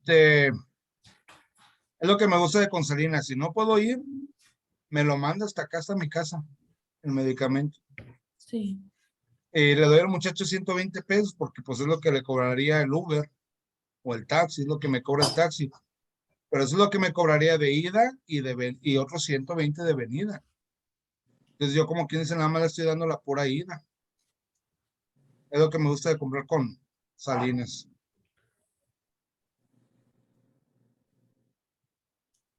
Muy bien. ¿Qué pasa cuando hay una deficiencia de las plaquetas o cuando hay un exceso? O sea, una deficiencia de las plaquetas, ¿qué sería? Hay muy pocas, menos de 200,000. De 200,000 hacia abajo, ¿verdad? Ujú. ¿Sí? ¿Qué pasaría? ¿Qué creen ustedes que pasaría? Sangrados. De sangre. ¿Sí? No hay contención circulatoria. En cambio, si hubiera más de 400,000 plaquetas, ¿qué creen que pasaría? Es una sangre muy espesa, ¿no? Así es, se le llama ¿Ocasiona el trombótica. estancamiento venoso? Habría un estancamiento venoso, se le llama una vena trombótica, ¿sí? O había una trombosis. O una coagulopatía también. Cuando se concentran plaquetas, también se les llama coágulos. Cuando hay concentración de plaquetas más tromboplastina, se le llama coagulación y entonces la sangre está muy coagulada.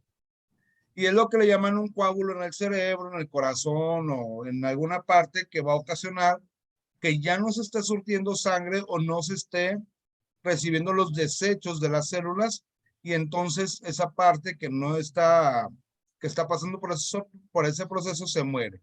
Y es lo que se le llama una isquemia. O sea, tejido muerto. Ujú. ¿Sí? O una necrosis. Muy bien, son muy listos. Ay, por eso los quiero a mis muchachos porque son bien listos. Muy bien.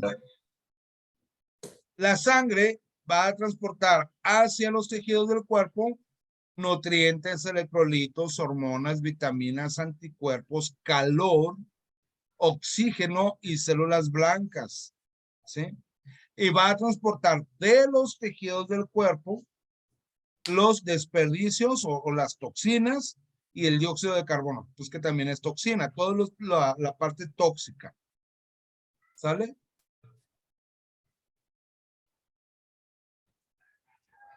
Bien, ¿cuál es la definición de biometría hemática? ¿Alguien que me ayude a leer? Es la lectura de un frotis de sangre. Frotis, se frotó. Frotis de Se pone sangre. la sangre aquí y se frota. ¿Sí? En el vidrio. Se pone el vidrio de ¿cómo se llama lo que se ve así para ver cosas pequeñas? Microscopio. De microscopio. Se toma el vidrio, se pone la sangre y se frota. O sea, se hace una capa delgada. A eso se le llama frotis. ¿Sale? Ok. Frotis de sangre que resume una apreciación semi-cuantitativa de elementos figurados, eritrocitos, leucocitos y plaquetas. Espérenme, Porcentual de los leucocitos. Espérenme. ¿Sí? Resume una precisión semi-cuantitativa. O sea, son contados. Ajá. ¿Se puede equivocar la persona? Pues sí, sí se puede equivocar, pero trata de no equivocarse. ¿Sí? Normalmente el vidrio de frotis va a tener una especie de rejillas, o sea, está cuadriculado. Uh-huh. ¿Sí? Y ya te dice las medidas de los cuadros. Entonces vamos a suponer que se toma un cuadro que mide 3 milímetros, por poner un ejemplo, o 2 milímetros. En ese cuadro caben cierta cantidad por ejemplo, glóbulos rojos o glóbulos blancos o plaquetas. Y entonces tú cuentas con un microscopio la cantidad de glóbulos rojos en ese cuadrito. Y vas contando 1, 2, pero vas contándolos con un contador especial manual, ¿sí? Según los que veas, los vas contando. Entonces ya multiplicas ese cuadrito por el centímetro cúbico, ¿sí? Centímetro cúbico. Por ejemplo, si es un centímetro cúbico, se me hace que es pues un 1 por 1 por 1, pero da 1. Y ahí, de acuerdo a la cantidad que debería de haber, ya tú dices, en este centímetro cúbico hay tantos glóbulos rojos, o sea que se cuentan así, visualmente. Se cuentan los glóbulos rojos, los glóbulos blancos y las plaquetas que tiene la célula. Dice, figurados, o sea, los que se ven como glóbulos rojos, los que se ven como leucocitos, los que se ven como plaquetas. ¿Sale? Ok.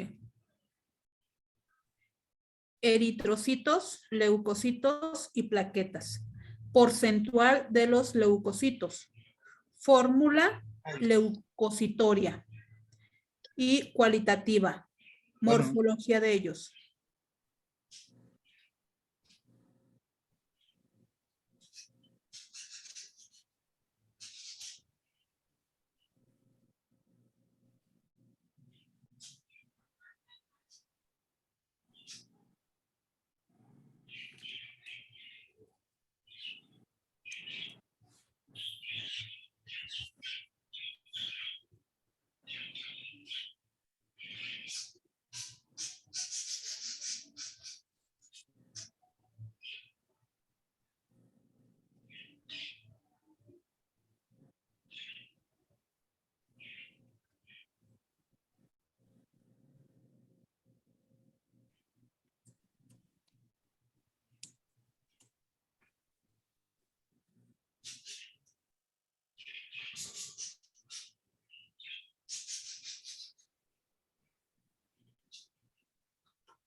Ay, no.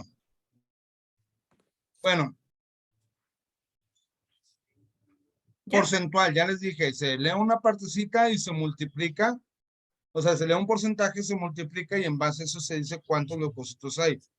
Cualitativa, se ve la forma que tienen, porque qué tal si están muy grandes o muy pequeños. ¿Sí? Sí. El hemograma normal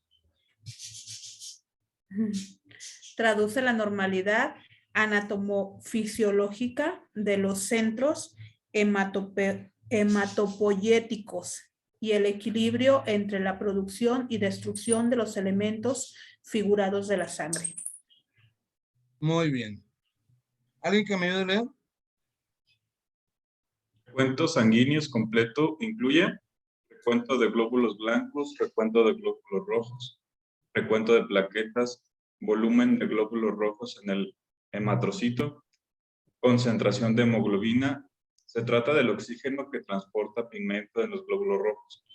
Recuento sanguíneo diferencial, recuento de plaquetas. Muy bien. Recuento de glóbulos blancos, pues ¿cuántos glóbulos blancos hay? Glóbulos rojos, ¿cuántos hay? Y lo mismo en plaquetas. ¿Sí? En cuanto al volumen, el tamaño, se refiere al tamaño. En cuanto a la concentración de hemoglobina, ¿cuánta hemoglobina o cuánto oxígeno se puede encontrar en un glóbulo rojo? El recuento sanguíneo diferencial es, a ver, hay tantos glóbulos rojos, debería de haber tantos glóbulos blancos, debería de haber tantas plaquetas. ¿Se me da a entender? Sí.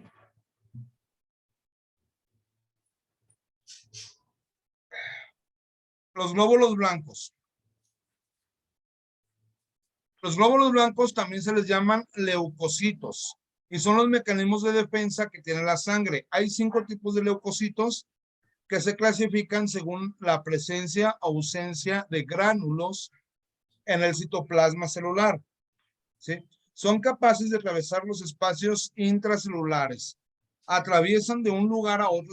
Esos están por todos lados. No hay barrera que los detenga. ¿Sí? A esta forma se le llama diapédesis. O sea que traspasan entre las células y emigran mediante movimientos que se les llaman ameboideos, como si fueran una amiba.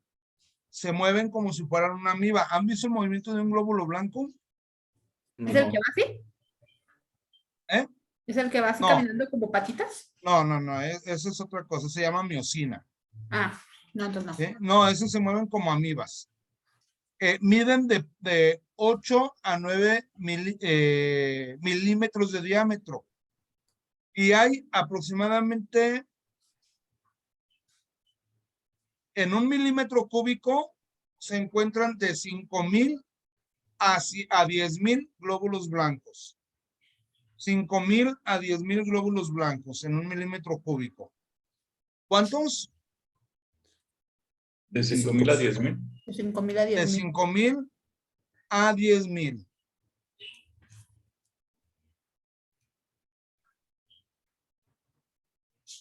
¿Para qué sirven?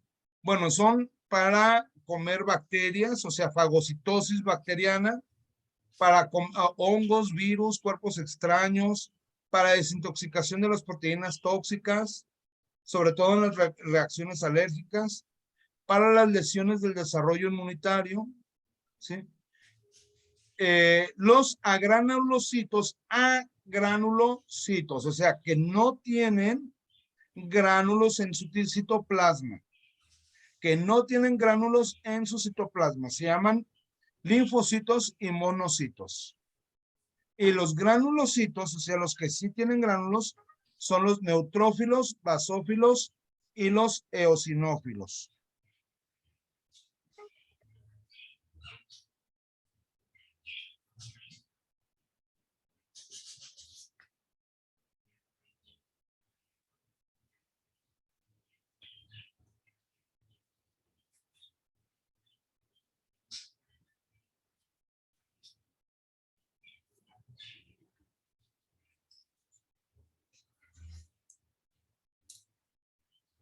¿Sí? Entonces, agranulocitos. Agranulocitos. ¿Qué significa agranulocitos?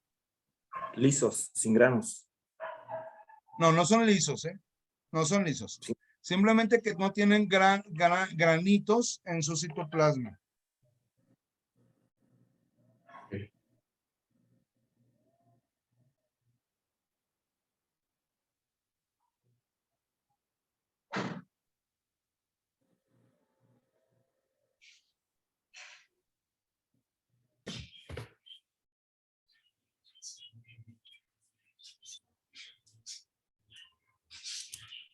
Ay, ¿cómo se llama el otro que vende motoxicología?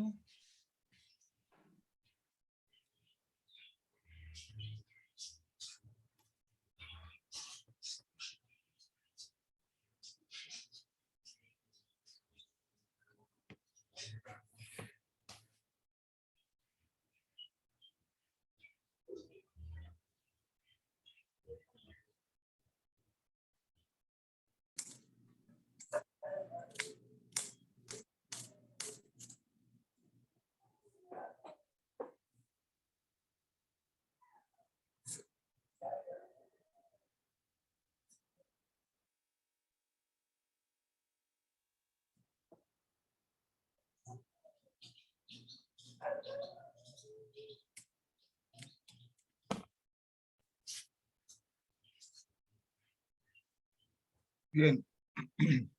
Otra vez, hay granulocitos que no tienen gránulos en el citoplasma. Y son los linfocitos y monocitos. ¿Cuáles son? Linfocitos. A ver, otra vez, rápido, despierten. A ver, a granulocitos. Son linfocitos y monocitos. ¿Cuáles son? Linfocitos y monocitos. Hey.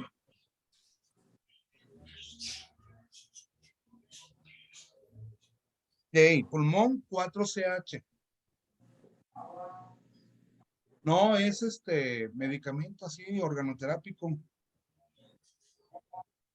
Ajá.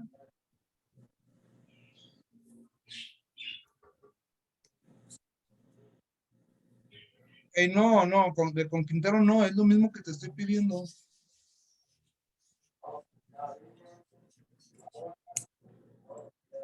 No, es que él inventa, por eso no lo quiero Mira, la verdad es de que con Quintero no les tengo confianza. Primero, y segundo lugar, pues es lo mismo que yo te estoy pidiendo, pues ¿para qué? Exactamente.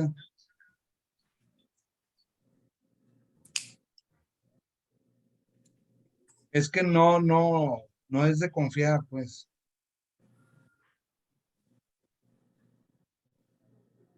4CH y pregunta, la cosa era que le preguntaras a este Dante si tiene, ¿qué te recomienda de organoterápicos para neumonía?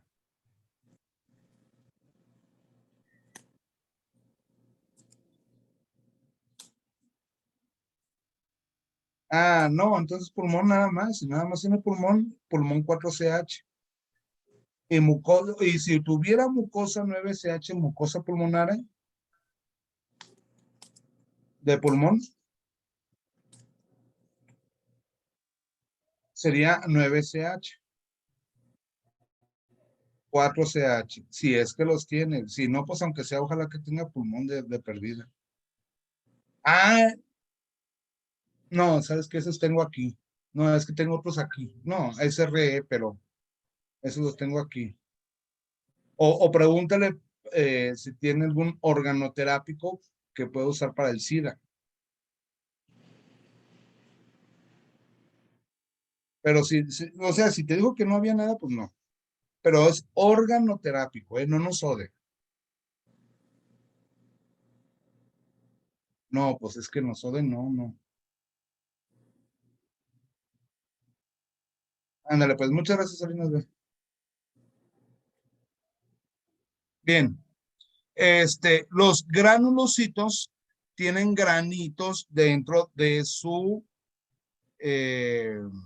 plasma. Son los neutrófilos, basófilos y eosinófilos. Neutrófilos, o sea, que no tienen, que son neutros, no tienen un órgano específico. Basófilos, que tienen tendencia a estar en el vaso. ¿Sale? Entonces, neutrófilos, basófilos y eosinófilos. ¿Cómo se llaman los granulocitos? Neutrófilos, basófilos y Y eosinófilos. Eosinófilos. Neutrófilos, basófilos y eosinófilos. Cuando se incrementan los leucocitos se le llama leucocitosis. Cuando se baja la cantidad de leucocitos se llama leucopenia.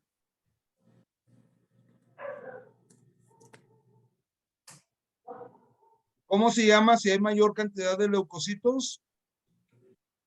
Leucocitosis, Y si hay baja cantidad de leucocitos, leucopenia. muy bien. Vean, ahí están los granulocitos y los agranulocitos.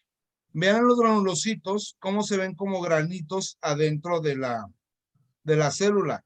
Y los agranulocitos no se ven granitos, sino que se ve toda una capa. ¿Sí? Sí. Una sola estructura. ¿Sí se nota la diferencia entre los granulocitos y los agranulocitos? Sí. Carlos, Lupita, sí, Sí se nota. bien. Entonces dijimos que ¿cuáles son los granulocitos? neutro, Eutrófilos, eosófilos y basófilos. Eosinófilos Ah, eso. y basófilos. Y los agranulocitos, linfocitos, ¿qué más? Linfocitos y qué más, ahí está en la pantalla. Vaso. Monocitos, los linfocitos y los monocitos. ¿Sale? Los linfocitos son los B y los T. Vaso, los B porque se entrenan en el vaso. Los T porque están en el timo. ¿Sí? Entonces, los T, hay T4 que son los ayudantes y los T8 que son los natural killer. Y los monocitos son los macrófagos. Es lo mismo. Monocitos y macrófagos es lo mismo.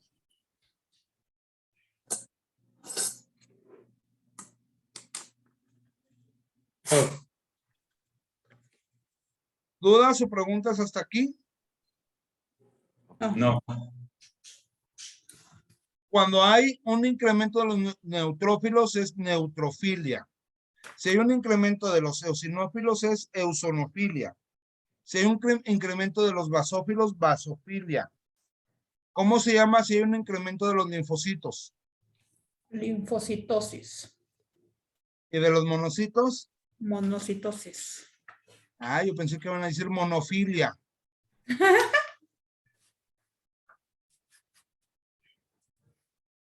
Bien. Vamos a pararle aquí tantito, por favor, muchachos. ¿Sí? Sí, maestro. Les voy a mandar ya este documento para que lo vayan leyendo, para que lo estudien, por favor. No es para que lo tengan en el celular de adorno. Acuérdense que hay examen, ¿sí? Okay. Y va a haber diferencias en los exámenes ya, acuérdense lo que les dije, ¿eh? Sí. Así es de que, por favor, pónganse a estudiar, a hacer resúmenes, cuadros sinópticos, a ver cómo le hacen. ¿Sale? Muy bien, maestro. De hecho, es buena idea. La próxima clase les voy a enseñar a hacer un mapa conceptual, que va a ser muy bueno para ustedes, para estudiar, y aparte nos va a ayudar a aprender más cosas. Sí. Sí, la próxima semana les voy a hacer un mapa conceptual junto con la clase. ¿Les parece bien? La próxima Clase. clase de esta, o sea, dentro de 15 días. Ujú. Me acuerdan, por favor. Sí, maestro. Muy bien. ¿Vale? Cuadro. Muchas gracias, muchachos. Que estén muy bien. Que tengan